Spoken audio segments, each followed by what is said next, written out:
Can you hear it? The roar of thousands of men, the deafening clash of steel, the terrified screams of war horses. The air is thick with a metallic Thames of blood, so strong you can taste it as you slip and stumble in mud mixed with gore. This was the brutal, visceral reality of a medieval battlefield, and most of us today wouldn't last even a minute. Think about your favorite fantasy movie, the epic charges, the heroic duels. Now, throw all of that away. Before a soldier even reached the battlefield, they were already broken. Armies would march for days, sometimes weeks, often on the brink of starvation, riddled with sickness, and utterly exhausted before a single sword was even drawn. Take the Wars of the Roses. In 1471, the battles of Barnet and Tewkesbury were fought just 3 weeks apart. Imagine surviving one horrific battle, only to be forced into another one almost immediately. During the 100 Years' War, the battles at Blanchette and Crécy were separated by only 2 days. There was no time to rest, no time to recover. Fatigue, a poor diet of stale bread and whatever could be foraged, and a constant lack of sleep were enemies just as deadly as any night. Many soldiers never even saw the enemy. They died from the cold, from rampant diseases, or simply from starvation. The famous English army at the Battle of Agincourt in 1415 is a perfect example. Before they even faced the French, their ranks had been decimated by dysentery, a horrific illness they called the bloody flux, after weeks of laying siege in wet, unsanitary conditions. By the time the battle finally began, their numbers and their strength had already been cut in half. They were walking ghosts. And then there was the noise. A medieval battlefield was a symphony of terror, designed to overwhelm your senses and shatter your will. The blare of horns, the pounding of drums, the shriek of trumpets, and the boom of early cannons all blended with the screams of the dying, the guttural war cries, and the relentless, percussive clang of steel on steel. Most soldiers on the front line couldn't hear their commander's orders at all. The chaos was absolute. How did they move? They simply copied the man next to them, hoping he knew what he was doing. This overwhelming sensory assault was a weapon in itself. The 14th century author Christine de Pizan wrote that the constant noise was deliberately used to keep soldiers distracted, terrified, and psychologically exhausted. It created panic, confusion, and broke men's spirits before the physical fight even truly began. Once the armies began to advance, forget the cinematic, glorious charges. Formations were packed incredibly tight, men standing shoulder to shoulder, often several rows deep.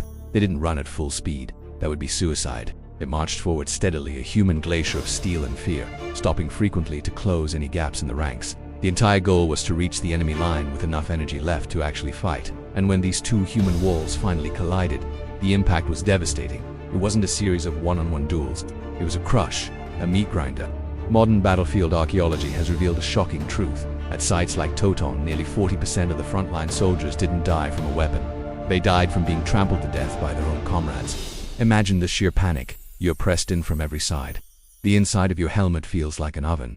It's hard to breathe. The smell of sweat, fear, and unwashed bodies is suffocating. One stumble, one misplaced step could send you face first into the mud. And once you were down, there was no getting up.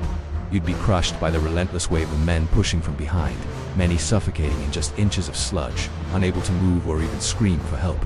And then came the weapons. Again, Hollywood gets it wrong. There was rarely enough space for those dramatic, sweeping sword swings. The fighting was cramped, messy, and brutally intimate. Axes, heavy maces, and long spears were far more common and effective in these conditions than swords. Many soldiers were just farmers, pressed into service, who brought their own modified tools to the fight: scythes, pitchforks, even sharpened shovels. Anything that could stab or crush. Helmets offered some protection, but they were also death traps. They were suffocating, limited your vision and hearing, and became incredibly hot. Modern tests have shown that the temperature inside a helmet could reach over 110 degrees Fahrenheit, or 43 Celsius, in just 20 minutes of exertion. Chroniclers recorded knights at the Battle of Mantua during the Seventh Crusade who literally died from heat exhaustion inside their own armor, without a single wound on them. The head was always the prime target. It was the quickest way to kill someone. At the Battle of Teuton in 1461, England's bloodiest battle, almost every skull examined by archaeologists shows fatal blows to the head or neck. The motions were not elegant. They were brutal, efficient.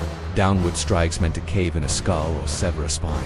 In the crush of bodies, some men even died standing up, held upright by the sheer press of their dead and dying comrades around them. And what if you panicked? What if you tried to run? For most, that only made things worse. At Teuton, many of the fleeing Lancastrian soldiers drowned trying to cross rivers, weighed down by what little armor they had. Others were mercilessly cut down from behind by cavalry, or tragically trampled by their own terrified comrades also trying to escape. The chronicles of the time state that the rivers ran red with blood for days afterward. Once the battle was over, there was no honor for the common soldier. The victorious army would swarm the field, looting everything of value. They took armor, weapons, clothing, and even small items like buckles and pins from the dead and wounded alike.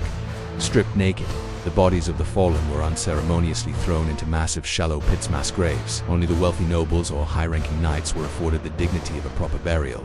Survival in a medieval battle had very little to do with skill, courage, or honor. Despite the epic poems and songs of chivalry, there was no glory to be found in that bloody mud. It all came down to luck. The pure, dumb luck that an arrow didn't find your eye, that you weren't crushed in the press, that you didn't trip, or that you weren't hunted down while fleeing. It was about luck, and the brutal, animalistic willingness to do whatever it took to stay alive for one more second.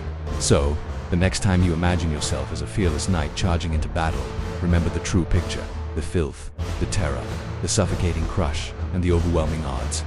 In the nightmare of a real medieval battlefield, you probably wouldn't have lasted more than a few moments. Thanks for watching. If you found this glimpse into the past fascinating, make sure to like this video and subscribe for more deep dives into history.